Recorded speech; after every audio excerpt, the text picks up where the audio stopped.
Hello, अस्सलाम वालेकुम, कैसे हैं आप सब? आज मैं आपको एक बहुत सादा, बड़ी अच्छी और बड़ी मज़ेदार दाल की रेसिपी बताऊँगी। दाल यानी हम लोग उसको मसर कहते हैं, साबुत मसूर की दाल भी कह रहे होते हैं, छिलके वाली भी कह रहे होते हैं। तो ये बहुत मज़ेदार बनती है, बड़ी सादा सी रेसिपी है और जब कुछ समझ ना आ रहा हो कि क्या बनाएँ, तो मस्सर बना लें और फिर चावलों के ऊपर उबले हुए चावलों के साथ खाने हैं तो तब भी अच्छे लगते हैं और रोटी के साथ खाएँ तब भी अच्छे लगते हैं। अच्छा, अब ये है कि रेसिपी बिल्कुल सिंपल जैसे हमारे यहाँ पहले खाई जाती है, जैसे बड़े बनाते हैं, जैसे हमारे पंजाब का स्टाइल है, तो मैं उसको बिल्कुल वैसे ही बताऊँगी, उसमें खुद से कोई बड़े मसाले-मसूले आपको नहीं बताऊँगी कि ये डालें, ये डालें, ये डालें। तो जो बाज़ दफ़ा जो थोड़े मसालों के साथ सिंपल चीज़ें हैं ना, वो भी बड़ी मज़े की लगती हैं। तो मतलब जो उसको ख़ाम-ख़ाह में फिर मसाले डाल के और बहुत ज़्यादा वैसे भी कोई मैं देखी किसी को मसाइल हो गए कि कुछ वो इतना अच्छा भी नहीं लगता। सिंपल कोई चीज़ जितनी ज़्यादा अच्छी सिंपल, सादा, मज़ेदार हो उतनी ज़्यादा अच्छी लगती है। अच्छा, तो ये सबसे पहले मैंने ये है कि ग्रीन मिर्चें काट ली हैं, काट के तो अब हांडी में जैसे मैंने पानी रखा डाला था, पानी डाल के उसमें रेड मिर्चें और नमक, बस ये डाल दी। डाल के और फिर उबलने के लिए रख दिया साथ, ये मिर्चें मैंने काट ली, मिर्चें काट के और उसमें फिर पानी में डाल दी। डाल के साथ साबुत मसर जो हैं, वो उनको निकाल लें आप, कोई कंकड़ वगैरह है, कोई छिलका-छुलका गंद वगैरह साफ करके और उसको अच्छी तरह धो लें। धो लेने के बाद उसको आप इसमें पानी में डाल दें और नमक, रेड मिर्चें और सब्ज़ मिर्चें बस। इसी मसाले के साथ ही बहुत ही मज़ेदार सालन बनता है और जितना आप दिल से और शौक़ से एक चीज़ मोहब्बत से अपने घर वालों के लिए बनाएँगे, तो यकीन करें बहुत ही मज़े की बनती है। तो इसमें अब ये है कि मैंने पानी डाला इससे थोड़ा-सा ज़्यादा क्योंकि दोबारा फिर डाला था, थोड़ा-सा ज़्यादा डालें और फिर अब मुनासिब सी आँच पे हल्की आँच पे पड़ा रहने दें। जितना ये ज़रा अच्छा नरम हो जाए ना मसर, उतने ज़्यादा मज़े के लगते हैं। क्योंकि ये साबुत-साबुत थोड़ा पानी सा हो, उस तरह इतने अच्छे नहीं लगते। नरम हो जाए ना, जैसे शोरबे में पानी में जैसे मसर मिक्स हो गए हैं ना, उस तरह से ये ज़्यादा अच्छे लगते हैं।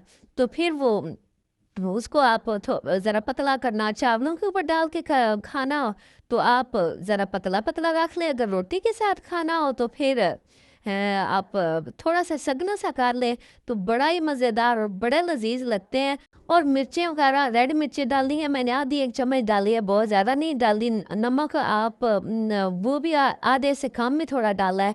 फिर ये है कि बाद में चेक करके आप और डाल सकते हैं और फिर वो हल्की आँच पे पकता रहे। पकने के बाद जब वो उसको छोड़ दें, अब जब पकने के करीब हो जाए कि जैसे मसर भी काफ़ी गल गए और फिर उसका तड़का है। अब लहसुन है, लहसुन कुछ लेके उसको मैंने पीस लिया था।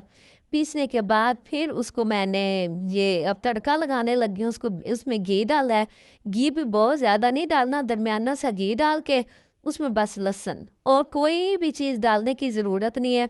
इन इन चीज़ों के साथ ही बड़े मज़े के बनते हैं। ये एक हमारे पंजाब की जो रेसिपी, प्योर जो रेसिपी जो बड़ी औरतें बनाती हैं, ये वही रेसिपी है और मैं उसी तरीके से बता रही हूँ और ये बताने का ये है कि ये चीज़ें हमारी जो अपने एक रवायत है शुरू से, जो चीज़ें जिस तरह सादे खाने बन रहे हैं ना, तो वो ही मतलब वो चीज़ एक रवायत कायम भी रहे और आप लोग भी इन चीज़ों को देखें अपने आगे और नस्ल जनरेशन को भी ये चीज़ें खुद भी बनाएं और बच्चों को भी बनाएं, बच्चियों को भी ये सिखाएं और इन थोड़ी सी चीज़ों के साथ, थोड़े से मिसालों के साथ ये बनी हुई भी बड़ी अच्छी लगती है। अब अगर इसमें गरम मसाला डाल दो तो नहीं इतना अच्छा लगेगा, ज़ीरा डाल दे नहीं अच्छा लगेगा। ये इन चंद चीज़ों के साथ ही बड़ी मज़ेदार, टेस्टी और लज़ीज़ रेसिपी है और बड़े मज़ेदार। अब ये बच्ची को मैंने कहा था कि ज़रा तड़का लगा लो, लेकिन वो बहुत ही ला रही है। हांडी में देख के हँस भी रही थी। लेकिन ये है कि ये इतना नहीं फ्राइंग पैन में खुले बर्तन में और इतना गरम तेल है, इतना हिलाना नहीं होता, लेकिन चूंकि हांडी है तो ये है कि बच गया, चूल्हा शिल्ला बच गया।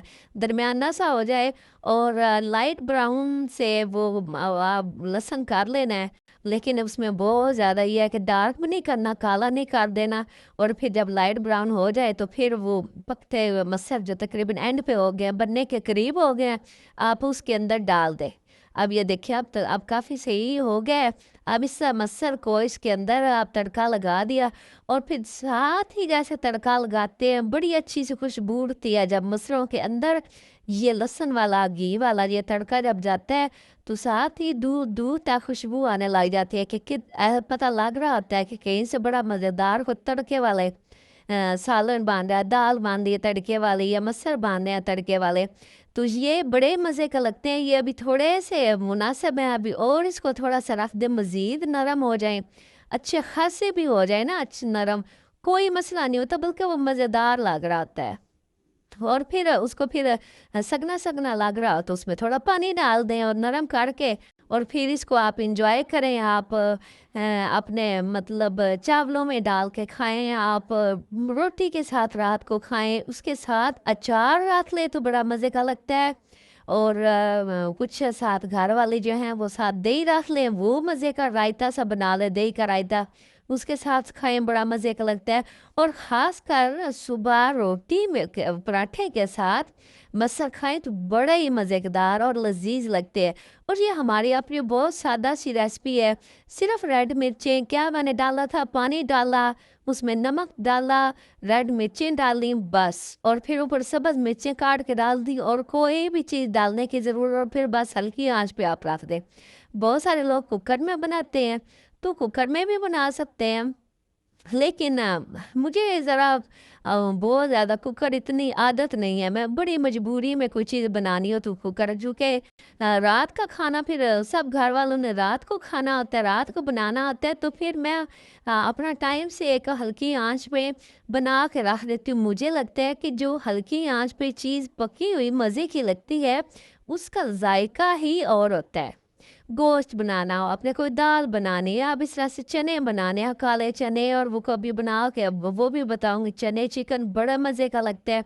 लेकिन वो जो हल्की आँच पे वैसे रख के आप हौसले से तसल्ली से आपके पास टाइम है, वो आप बनाते हैं ना कुकर के बगैर, उसका वो अपना ही ज़ायका आता है। मेरा ये ख़्याल है कि इस तरह से बहुत मज़ेदार ज़ायकेदार चीज़ बनती है। बेशक की चीज़ें पक जाती हैं, उसमें टाइम का कुकर में पता हो टाइम का कि फ़लाँ चीज़ पे इतना टाइम लगना, इतना च टाइम लगना हो जाता है। लेकिन मेरा अपना ये ख़्याल है कि हांडी में जो चीज़ है, आहिस्ता-आहिस्ता आँच पे, दरमियानी आँच पे हौसले से, तसल्ली से जो खाना बनता है ना, उसका टेस्ट ही अलग होता है और वो बहुत मज़ेदार और बड़ी लज़ीज़ बनती है।